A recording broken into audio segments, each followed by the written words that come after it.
Hi, I'm back with another Uzbek video, and this video I'm going to walk you through 9 best reasons to visit Uzbekistan now, like now. Hello everyone and welcome back to my channel Just Go with Amreen. It's been a while I said that, isn't it?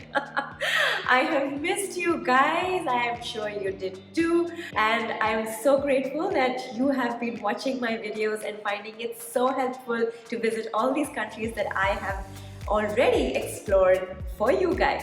So this is another video in the Uzbekistan playlist, and I am going to be showcasing all the cities and places that you must not miss if you are planning your visit to Uzbekistan. This place truly surprised me with its people, hospitality, the food, as well as the architecture. I have to admit, I am not so crazy on history and all of that, but oh my god, imagine if you were into that and you went to Uzbekistan. This place is going to drive you nuts.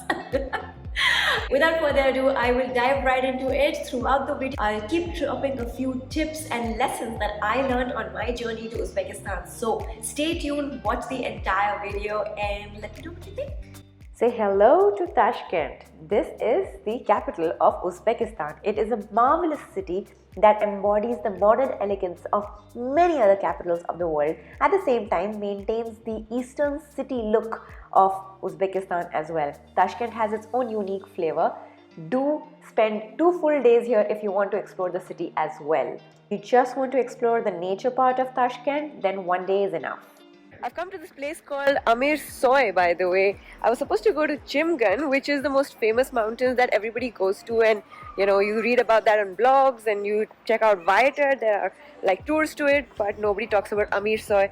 So my guide, this is what I love about my guides, they always bring you to such unique hidden gems that nobody's ever heard of.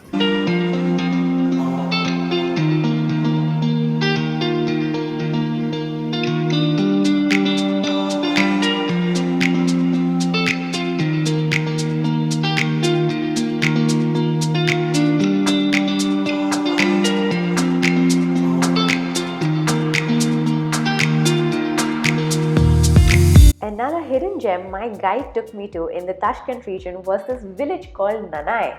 It has this park or something, we don't know its name, but it is filled with several waterfalls, and most of them require you a very long hike, but there was this one waterfall which could be easily accessed by car. We went to that one and it was truly refreshing.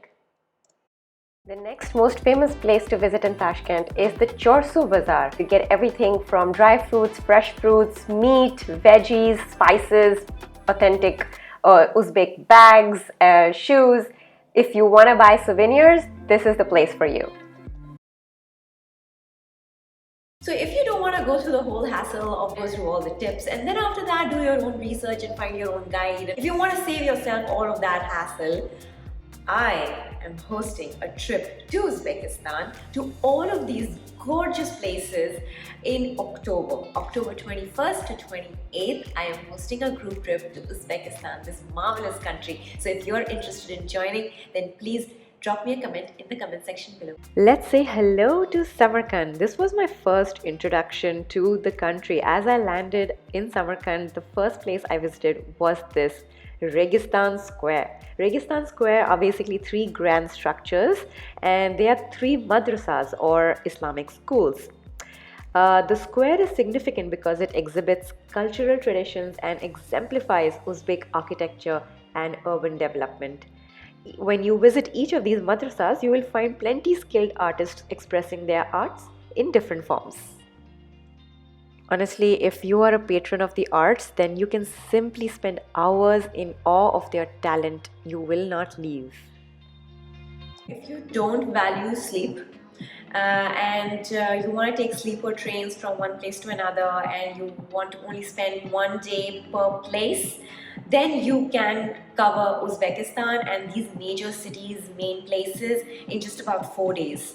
I will never recommend something like that, but I know a lot of people want to just go to Uzbekistan for like 3-4 days.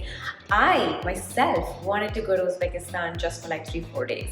And then I decided, okay, fine, let's just go for 6. And trust me when I say I did not sleep, I did not eat, because I covered a lot of ground. I skipped a very important destination, Kiva, but apart from that, I covered a lot of ground and I did not eat, I did not sleep. I came back to Dubai. It took me 2 whole days, 2 nights to recover from that vacation. It wasn't, but yeah, it took me that long. So it depends. If you are a slow traveler and you like to just take your own time to explore the place, then you need a minimum 7 nights, 8 days in Uzbekistan to cover all these places. Otherwise, just be like a headless chicken and finish it off in like 4 days or max 5, and then come back to Dubai and catch on some sleep. When you visit Samarkand, have your meal at Samarkand restaurant. You're gonna see why. This is amazing.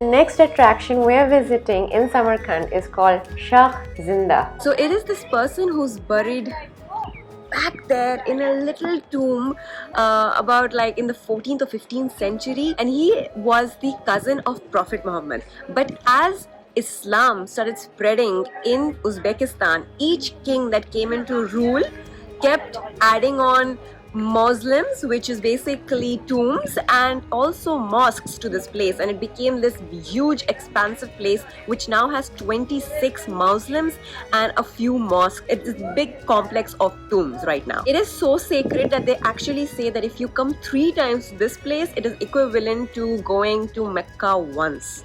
I don't know how much truth exists in that, but this is what they say. I definitely recommend having at least a day and a half in Samarkand. I didn't have that much time, unfortunately, but that's my recommendation. A lot of people come to Uzbekistan just to visit these 2 cities, Samarkand and Tashkent. The best way to travel from any city to another city in Uzbekistan is via train more than plane. I took the bullet train from Tashkent to Samarkand once, and it's called Afrasiab, and it was luxurious. It was so good. The legroom is amazing. They also give you food, not food, but it's a 2-hour journey, and they still give you a snack. They give you a croissant, they give you some coffee, water, stuff like that, and it's free. It's not like you have to pay extra for it. It barely takes 2 hours to go back and forth, and the only catch is that you need to book this way in advance, like at least a month in advance. Otherwise, good luck finding tickets on your desired.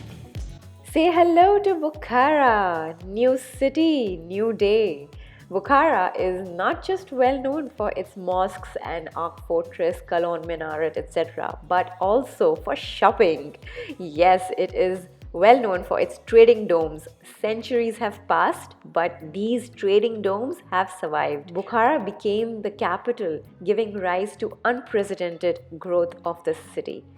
If you are here, you just cannot stop yourself from shopping at least one souvenir. So I've come to this really nice restaurant called the Plov, and clearly it is well known for one thing: plov, obviously. So apparently my guide says that the plov here in Bukhara is more tastier and flavorful than the plov we've eaten anywhere else. But this place is packed, guys. I think this is really nice place, and it's very economical. So let me go check it out, and I think the plov costs about 35,000 so. Next stop is the Kalon Minaret, and which is one of the tallest buildings in Bukhara at a height of 46.5 meters. This monument originally served for the purpose of the call for Muslim prayers. This place looks just as pretty at night as it does during the day. Do not underestimate the weather. If you are going there or thinking about going there between May, June, July and August, it's a big no. I went in May, I was sweating. I went towards the end of May and the beginning of June, and it was really hot as it gets in Dubai. So if you know what I mean, it gets like 40 degrees. you cannot step out. It's really hot. So don't underestimate the weather. Try to go there in spring or autumn, which is like maybe April, March, October, maybe even November or end of September. Maybe not November so much. Now, I think this is like a broken record, but everybody knows, and I will repeat it, that language is a huge barrier when you go to any of the countries in Central Asia. Whether you go to Kazakhstan, Kyrgyzstan, Uzbekistan, language is a huge barrier. You will find it very challenging. Keep Google Translate handy. People speak Uzbek language, they also speak Russian. So less Russian, more Uzbek, but just keep those two languages handy. I in fact downloaded the transcript, Uzbek transcript and Russian transcript offline, so that if I was in a place which had no service, at least I could communicate. Let's say hello to the last major city to explore in Uzbekistan, Khiva. Khiva is a museum city that impresses us with its tranquility. Honestly, I didn't get a chance to go to Khiva because it was a very long journey from Bukhara. But if you do decide to go here, it's beautiful. Cobbled streets, clay mosques, elaborate patterns and majestic fortress walls will impress you. The entire old town is included in the UNESCO World Heritage List. Is Uzbekistan for you? That's a question that you need to ask yourself. It's really not for everybody. Honestly, it's not. I know a lot of people that might not want to go to Uzbekistan, they don't find it that interesting. But if you are into Islam, or you are interested in knowing the history of certain places, you are into the whole cultural aspect of visiting and exploring a country, then this is the place for you. If you're not into that, if you're only into nature, mountains, lakes, canyons, adventurous things, this is not the place for you. It's not that you're not getting any of that stuff here. Of course, I showed you Tashkent has mountains, the region is beautiful, it has waterfalls as well. But that is not why one would go to Uzbekistan. It is not the USP of the country. It is just one of the things that you could add on to your trip. Now, if you want to go to that country and you don't want to go through the whole hassle of research, join my group trip. It is happening October 21 to 28. We are taking bookings right now, so if you're interested, drop me a comment in the comment section below. This is all from me. I hope you guys like this vlog. If you did, then you know what to do. Give me a big fat thumbs up. Don't forget to subscribe to my channel. Hit that bell icon so that you don't miss any of my upcoming videos. New country coming soon your way. Stay tuned for that one. Until then, take care. Bye guys. Cheers. Today's video, like you already know. Okay. Hello everyone. Hello everyone and welcome to my channel. Okay. The best way. Okay. Next. Today's video, like you already know. Okay. A lot of people come.